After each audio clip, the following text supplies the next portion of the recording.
Genre: expository text. Who wrote the U.S. Constitution? By Candace Ransom. In 1787, 4 years after the Revolutionary War ended, the United States was struggling to stay united. During the war, the states had joined together under the Articles of Confederation. The Articles set up a federal government for the defense of the Union of States, but allowed each individual state the power to govern itself. Soon after the war, the federal government's weaknesses became clear. Conflicts between states arose, but the federal government could do little to resolve them. The Articles of Confederation were not working. With a sense of urgency, state leaders gathered for a convention in Philadelphia to discuss what could be done to keep the nation together.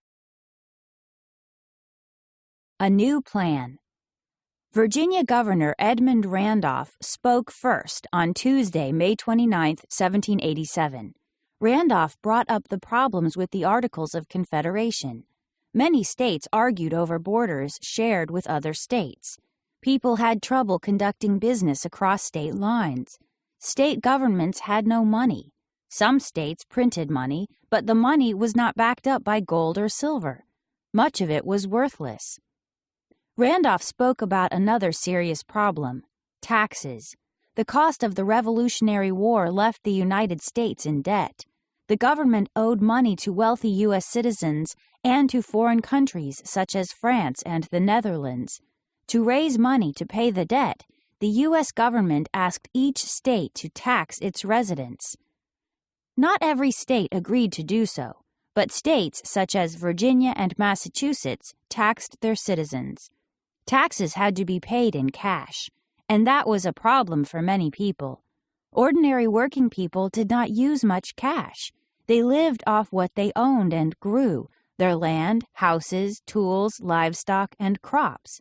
If they needed something, a new tool or a pair of boots, they traded for it, but they could not trade with the state to pay their taxes.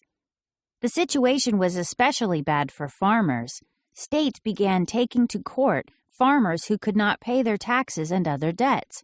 The courts took away farmers' land and livestock. Some farmers were even thrown in prison. During the summer of 1786, hundreds of angry Massachusetts farmers formed a rebel force. One of the leaders was Daniel Shays, a Revolutionary War hero, politician, and farmer. From August 1786 to January 1787, the rebels stormed courthouses in Northampton, Worcester, and other Massachusetts towns. They forced the courts to close. Shays' rebellion shocked the country. With all these problems before them, what could the convention delegates do?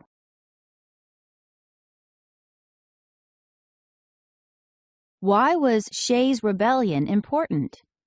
In October 1786, the Confederation Congress decided to use federal troops to stop the rebels, but Congress could not convince state governments to help pay for the soldiers. Massachusetts leaders had to raise the money themselves. In January 1787, Shays and his rebels attacked an armory, a building used to store weapons, in Springfield, Massachusetts. Troops stopped the raid, and many rebels were arrested. In the spring of 1787, Massachusetts passed laws to help farmers in debt. The rebellion began to fade, but for many people, Shays' rebellion showed how weak the federal government was. For them, it proved that the Articles of Confederation were failing. This woodcut shows Daniel Shays left and fellow rebel leader Job Shattuck. The image was printed in Bickerstaff's Boston Almanac in 1787. Randolph presented a plan written by James Madison and other Virginia delegates. The Virginia Plan created a stronger federal government, one that could protect the American people. Randolph explained that the plan created a national legislature. The legislature had 2 branches. Members of the first branch, the House of Representatives, would be elected by the people. House members would choose delegates to the second branch, the Senate. Together, the House and Senate would elect the U.S. President and federal judges. Randolph spoke for more than 3 hours. At last, he sat down. The first real meeting of the convention had left the delegates with much to think about. The next day, May 30th, 41 delegates began going over the Virginia Plan point by point. The Articles of Confederation had set up the Confederation Congress as the federal government. But the Articles also protected each state's freedom and independence. Under the Virginia Plan, the federal government could overrule state governments. Delegates realized that the Virginia Plan did not correct the Articles. It ignored them altogether. This idea stopped several delegates in their tracks. They thought they were at the convention to revise and strengthen the Articles of Confederation. They did not expect a new plan that threw out the Articles. Did they dare change the entire system of government? Edmund Randolph. Separation of powers. On May 31, 1787, convention delegates voted to create a stronger national government. They decided that it should consist of 3 parts: the legislative, the executive, and the judicial. The legislative part, called Congress, would make the laws. The president would be the head of the executive part. He would carry out the laws. The national court system was the judicial part. It would decide the meaning of the laws and if they were being obeyed. With 3 parts or branches, power would be shared. No one branch would have more control of the federal government than the other 2. Discussion swung to the one vote for one state system described in the Articles of Confederation. In 1787, a state's importance was measured by the number of its citizens. For example, Georgia had a lot of land, but it was still considered small because of its low population. The 3 biggest states, Virginia, Pennsylvania, and Massachusetts, held nearly half the nation's population. But under the Articles, each state had only one vote, no matter its size or population. Tiny Rhode Island's voice in Congress carried as much weight as mighty Massachusetts. This is called equal representation. The Virginia Plan changed that. Under the plan, the House of Representatives would be elected by the people, and the number of representatives would be based on a state's population. The number of members in the Senate would also depend on population. This is known as proportional, an amount determined by size, representation. Immediately, the convention broke into 2 camps: big states versus small states. The small states fought against the Virginia Plan. With proportional representation, they felt they would not have as strong a voice in the federal government. The states had other differences beyond size. Southerners grew tobacco, sugar, and rice on large farms called plantations. Many people in the middle of the country, Pennsylvania, New Jersey, Delaware, and New York, were merchants. They ran businesses and stores. People in Massachusetts and Connecticut were shipbuilders and fishers. Slavery was another big issue dividing the states. Southern plantation owners used African slaves to work the plantations. Slaves were treated as property. Slavery was against the law in most northern states. Some Northerners wanted to make slavery illegal in every state, but Southern states fiercely defended their right to own slaves. At the 1787 convention, slavery became part of the debate over proportional representation. Should slaves be counted as part of a state's population? Thousands of slaves lived in states such as Georgia and South Carolina. Counting slaves would give Southern states more representatives in the federal government.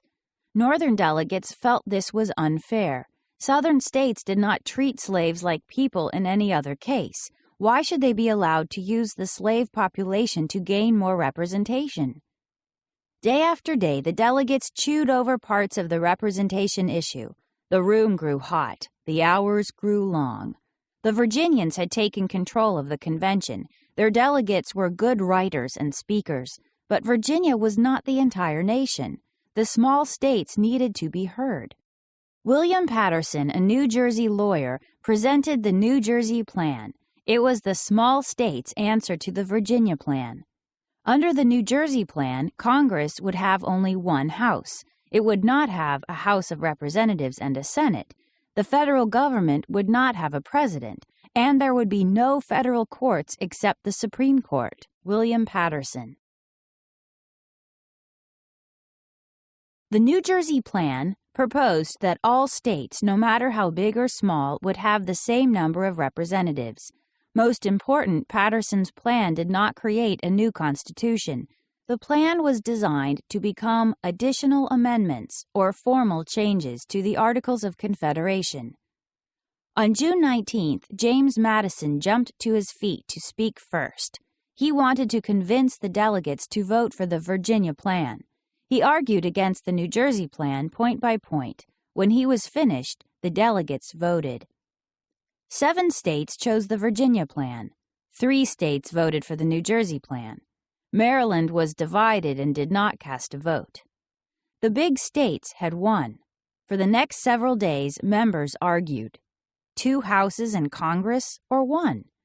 The same issues were brought up but never solved. Tempers flared. The small states felt the big states were pushing them around again. James Madison. James Madison was a key player at the convention even before the meeting began. He had read about the governments of modern and ancient civilizations. From his studies, he came up with 2 theories. The first was that a national government should come from the people and not the states. The second was that powers should be divided so no one person or group controlled the government. While waiting for the rest of the members to arrive, the Virginia delegates met each morning at Mrs. House's boarding house. Using James Madison's theories, the group hammered out the Virginia Plan. James Madison.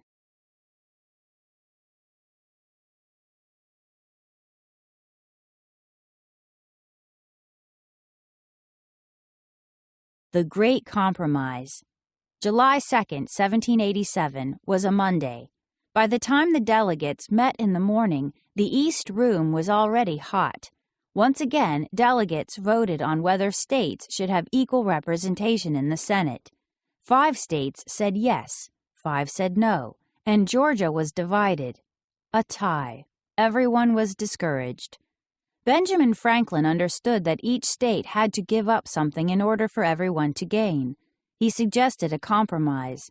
The delegates could choose parts from the Virginia and New Jersey plans that would please both the big and small states. The delegates took off the next 2 days for Independence Day. On July 4th, bells rang and guns fired salutes. People celebrated the country's freedom from British rule. Few knew that the entire convention was on the brink of failure. When the members met again on July 5th, they took up the same argument, a good compromiser. Benjamin Franklin urged delegates to settle convention issues by compromise. He often hosted dinner parties to make the delegates feel more at home in Philadelphia. The parties also gave the delegates a chance to get to know one another better. That made it easier for delegates to discuss and decide issues at the convention. These life-size bronze statues of convention delegates are at the National Constitution Center in Philadelphia. Benjamin Franklin is shown seated, holding a cane. Then Connecticut's Roger Sherman came up with a solution. He pointed out that the big states had already won proportional representation in the lower house. He proposed that each state, no matter what size, would send 2 delegates to the upper house. The members debated Sherman's proposal for 11 days. On July 16th, they voted again. The Connecticut Compromise passed, 5 votes to 4. This vote, also known as the Great Compromise, became a turning point in the convention. Delegates from big states and small realized that they needed to think about the greater good of the nation. Almost as a sign that the right decision had been made, Philadelphia's heat wave broke. What about slavery? Should slaves be counted as part of a southern state's population? To solve that debate, northern and southern delegates reached another compromise. They agreed that a slave would count as 3/5 of a free person.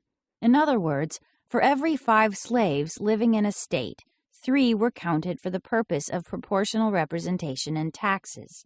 This became known as the 3/5 Compromise, or the 3/5 Clause. In the second branch or Senate, each state should have 1 vote and no more. As the states would remain possessed of certain individual rights, each state ought to be able to protect itself. Connecticut Delegate Roger Sherman. Roger Sherman. Convention members voted over and over. They sometimes voted again on issues they had already settled. Through it all, George Washington sat in the high-backed chair and listened. Most members believed that Washington would be the perfect first president. He had already proved to be a strong leader, and people liked him. But who would be president after Washington? The delegates knew they had to be careful about the way future presidents would be elected. On July 26th, the convention took a 10-day break. Delegates who lived close by went home. Others headed for cooler air in the mountains. Washington visited Valley Forge, a rural area northwest of Philadelphia. During the Revolutionary War, Washington and his troops had camped at Valley Forge. Freezing and hungry, they spent the winter of 1777 and 1778 in tiny log huts. The old camp was in ruins when Washington visited it that July. Washington, Wright, and an army officer walk past troops at Valley Forge during the winter of 1777 and 1778. This image is a print made of a painting by Howard Pyle, 1853 to 1911. Not everyone went on vacation. 5 delegates remained in Philadelphia. John Rutledge, Nathaniel Gorham, Oliver Ellsworth, Edmund Randolph, and James Wilson made up the Committee of Detail. They had the important job of copying down the resolutions that had been decided so far. It was hard work, but they finished a rough outline of a document. The document was a new plan for the government, a constitution. The draft was printed and ready to be handed out when the convention met again. This document, Right, is the first draft, or version, of the U.S. Constitution.